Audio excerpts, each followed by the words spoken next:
Christophe, bonjour. Bonjour Stéphane, Troisième vidéo aujourd'hui. c'est ça. Le sujet d'aujourd'hui, c'est les défunts. Mhm. Alors, ce que je vais te demander, c'est de partager avec nous ton expérience et puis répondre à toutes ces questions que tu as pu avoir dernièrement sur ce sujet. Voilà, c'est ça. Comment ça se Donc, passe? comment ça se passe? Voilà. Donc, un défunt, comment ça se passe réellement et quelle est ta perception des choses Ouais. et les messages. Ah oui, c'est bien ça, c'est bien ma perception à moi. D'accord, ok. Simplement, pour moi, c'est le passage d'un état à un autre. C'est-à-dire que D'accord. moi, pour imager ça dans une conférence, quand je fais des conférences, je prends souvent le film Ghost, en fait, Oui, en le image. film Ghost, oui, Voilà, ça y est, ouais. ou quand Patrick Swayze il décède dans la rue, là, il se fait agresser. On le voit courir et puis à un moment donné il se retourne et il s'aperçoit que son corps physique est par terre. Et en fait c'est juste ça, ça dure une fraction de seconde, c'est juste le passage d'un état à un autre. Et ce qui se passe en fait c'est que notre âme quitte simplement notre enveloppe physique en fait. Notre enveloppe physique c'est juste le véhicule de notre âme. Voilà, c'est ce que là-haut une fois en séance j'ai eu le message de mes guides qui m'ont dit voilà, votre corps physique n'est que le véhicule de votre âme. Donc le passage d'un état à un autre, comme ça, c'est juste l'âme qui quitte le corps physique, en fait. D'accord. Sur l'idée du message, donc quand tu as des gens en face de toi, des patients en face de toi, comment ça se passe exactement? Alors, quand un défunt, alors déjà, moi, je n'assure jamais le contact défunt quand quelqu'un vient me voir pour contacter quelqu'un qui est parti. Pour la bonne et simple raison que c'est jamais le médium qui décide, hein, c'est toujours le défunt. Parce que, encore une fois, quand l'âme s'en va, moi, pour l'imager, je vois ça comme un petit nuage, une boule d'énergie avec une conscience, hein, mais c'est juste vibratoire. Et donc, un défunt, pour passer un message, que ce soit transmettre des mots, des phrases, des images, ça va leur demander de l'énergie pour reconstruire tout ça. Donc, c'est tout le temps des cadeaux. Ensuite, ils ne vont se manifester que si la personne que j'ai en face de moi est en capacité de recevoir le message. Parce que quelqu'un qui émotionnellement n'est pas prête, les défunts ne vont pas passer pour faire plus de mal qu'autre chose. Eux, ils sont dans un état de conscience où ils savent exactement qui on est en fait. Donc ça veut dire qu'avant que la personne qui vient pour un message pour un défunt, qui vient pour un contact avec un défunt, attaque sur ce sujet-là, tu fais quand même un diagnostic à la base. Diagnostic, oui et non. Disons que quand quelqu'un m'appelle pour ça, déjà je mets une barrière, je dis bah, attention, je veux bien prendre le rendez-vous pour ça, mais je ne vous assure pas 100% le contact. Ensuite, quand un défunt va se manifester, il va parler de lui. C'est-à-dire qu'il va falloir qu'il se fasse reconnaître pour bien prendre conscience que c'est bien lui et que voilà. Comment ça se passe? Moi, je vais recevoir des ressentis physiques, des ressentis émotionnels, je vais les entendre. Et j'ai le souvenir d'une séance comme ça qui m'avait assez marqué. C'est-à-dire qu'un jour, j'ai reçu une dame qui venait pour son mari, qui avait perdu son mari il y a quelques années en arrière. Et bon, voilà, elle me pose juste la photo. Et puis moi, j'ai commencé à avoir le front, là, toute la partie, mais vraiment très bien dessinée, très engourdi. C'est un peu comme quand on s'endort le bras, tu sais, qui est vraiment... Et j'avais vraiment cette sensation au niveau du front, puis je lui dis, bon écoutez, excusez-moi, mais pour moi il y a quelque chose à la tête, parce que j'ai vraiment le front, puis je lui transmets l'info, je lui dis, moi j'ai le front qui est complètement endormi.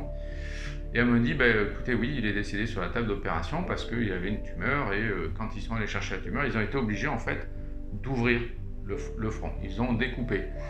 Donc, pour bien faire comprendre que c'était lui, voilà, il a donné cet exemple-là, pour bien faire comprendre que voilà.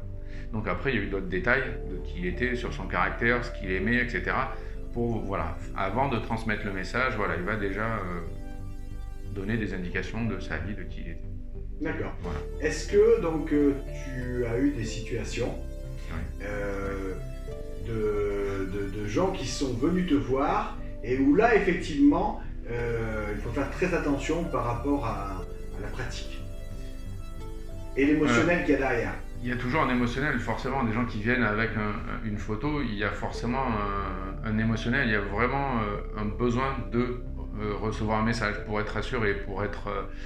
moi j'ai le souvenir d'un couple de parents qui étaient venus me voir parce qu'ils avaient perdu leur enfant une semaine avant. Alors là c'est pareil aussi, je vais mettre le doigt sur quelque chose parce que moi on m'a tout le temps dit, on m'a souvent dit ou j'ai souvent entendu que pour recevoir des messages de défunts, il fallait attendre au moins 1 an entre le moment du décès et pouvoir recevoir un message. Et là, ça faisait qu'une semaine que cet enfant était parti. Oui. Et on a eu des messages vraiment très beaux, très précis, jusqu'à me transmettre la façon dont il était mort. En fait, il était mort dans les bras de son père. Donc il y a eu des messages qui ont été très forts pour les parents, où il est revenu sur beaucoup de détails qu'il avait vécu. Et ça a eu un effet, je ne vais pas dire libérateur, parce que voilà, mais ça a apaisé déjà au niveau émotionnel. Il y a quand même quelque chose qui a lâché un petit peu, où ils sont repartis de là, ils étaient beaucoup plus en paix que quand ils sont arrivés en fait. Ça n'enlève pas le deuil, hein, mais déjà ça aide quand même à passer un cap. Alors c'est vrai que parce que tu es un professionnel averti et que tu as une conscience professionnelle, donc tu n'as pas forcément proposé d'autres rendez-vous. Non, de toute façon, un contact défunt, c'est comme une séance de guidance. Il faut vraiment... c'est pas nécessaire de faire ça toutes les semaines, ça sert strictement à rien. Déjà, un défunt, encore une fois, c'est un cadeau. Quand il va se manifester, c'est un cadeau. Donc, si vous venez... déjà, moi, je ne prendrai pas les rendez-vous. Hein. Si quelqu'un qui va m'appeler tous les mois pour avoir un rendez-vous, ça sera non. Mais d'autant plus parce qu'un défunt ne va pas venir passer des messages toutes les semaines différents. Encore une fois, mais un défunt, quand un défunt se manifeste, c'est pour apporter quelque chose, un apaisement, pour aider la personne en face à résoudre un problème ou pour répondre à une interrogation, mais c'est pas pour parler de la pluie et du beau temps. Donc un défunt de toute façon ne se manifestera pas toutes les semaines. Si tu avais une dernière phrase, une mise en garde à faire, donc le côté addictif, oui, tu as la lumière en face, je suis désolé, décale-toi peut-être un petit peu. Oui, donc sur donc une mise en garde, une dernière mise en garde que tu aurais à dire à tous ces patients qui vont regarder ta vidéo.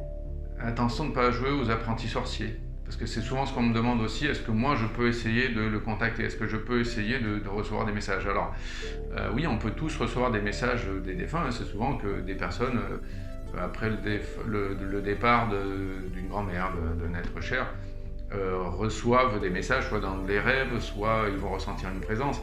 Et il y a des plus curieux qui veulent essayer de contacter directement avec l'écriture automatique, avec la planche de Ouija, hein, tout ce qui est spiritisme. Quand vous faites ça sans protection, attention parce que vous ouvrez des portes et il y a quand même ce qu'on appelle les amérantes qui sont autour de nous. Mais il y a les bons et il y a les mauvais. Et il y a ceux qui ont envie de jouer avec vous et ceux qui sont dangereux aussi. Et qui, voilà. Donc attention de ne pas ouvrir des portes qui pourraient être très compliquées à refermer après. D'accord. Bien, merci Christophe pour ces précisions. Merci à toi. Et on se dit à très vite pour une quatrième vidéo. C'est ça. Christophe.